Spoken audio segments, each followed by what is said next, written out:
Hello friends, मेरा नाम है महालक्ष्मी और यहाँ मैं एक ऐसा टॉपिक डिस्कस करने वाली हूँ जिससे क्वेश्चन पीसीएस में बनते ही बनते हैं। ये है पंचायती राज व्यवस्था। देखिए, ये अशोक मेहता समिति है जो कि दिसंबर 1977 में बनी थी और इसने अपनी रिपोर्ट अगस्त 1978 में दी थी। इसमें द्विस्तरीय पद्धति की बात की गई थी और ये कहा गया था कि विकेंद्रीकरण का जो बिंदु है वो जिला होगा और इसमें राजनीतिक पार्टियों की भागीदारी की भी बात की गई थी। पंचायती राज संस्थाओं को कराधान की अनिवार्य शक्ति देने की बात की गई थी। फ्रेंड्स, ये सारे जो पॉइंट्स हैं ये बहुत इंपॉर्टेंट है। इसमें मतलब इससे अभी क्वेश्चन तो बने नहीं है, लेकिन हो सकता है कि बन सके क्योंकि पेपर का जो पैटर्न है वो अब बदल चुका है। ये टॉपिक वही रहते हैं लेकिन पेपर क्वेश्चन का लेवल थोड़ा सा हार्ड कर दिया गया है। तो अब हमको जो पिछले आए हुए टॉपिक हैं उनको और ज़्यादा डिटेल में तैयार करने की ज़रूरत है। ये जो मेरा नोट्स है ये मैंने लक्ष्मीकांत से बनाया है, आप देख सकते हैं।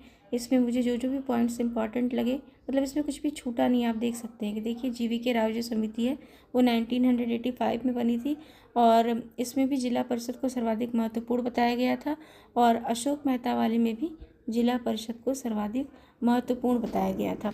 तो इस तरह का मतलब पॉइंट अब आ सकता है क्वेश्चन में कि किस समिति में जिला परिषद को सबसे ज़्यादा मतलब जिला परिषद पर किस पे जोर दिया गया था, किस समिति ने सिफारिश की थी कि जिला परिषद को ज़्यादा इम्पोर्टेंस दी जाए। फिर देखिए, संवैधानिक रूप से मान्यता की बात की गई थी। ये किसने कहा था? ये LM सिंघवी ने जो रिपोर्ट बनाई थी उसमें कहा गया था। उस समय सरकार किसकी थी?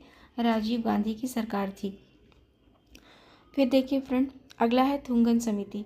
थुंगन समिति में भी संवैधानिक मान्यता की बात की गई थी, त्रिस्तरीय पंचायती राज की बात की गई थी, जिला परिषद को धुरी कहा गया था। देखिए, अभी तक हम लोग जो देखते आ रहे हैं सब में ज़्यादा महत्व जिला परिषद पे ही दिया जा रहा है, लेकिन जो बलवंत राय मेहता कमेटी थी उसमें किसको ग्राम पंचायत पे उसमें ज़्यादा जोर दिया जाता था।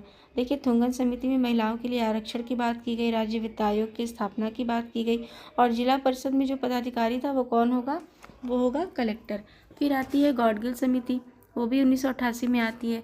इसमें भी संवैधानिक मान्यता की बात की जाती है, त्रिस्तरीय पंचायती राज की बात की जाती है और इसमें कहा जाता है कि तीनों स्तरों के सदस्यों का सीधा निर्वाचन हो। फिर कर लगाने, वसूलने और जमा करने का अधिकार दिया जाए ग्राम पंचायतों को और राज्य चुनाव आयोग की स्थापना की जाए। फिर देखिए, हम लोग देख लेते हैं कि कैसे इसको संवैधानिक मान्यता मिली। तो सबसे पहले संविधान संशोधन विधेयक 64वां आया 1989 में, जो कि लोकसभा में पारित हुआ लेकिन राज्यसभा में पारित नहीं हुआ।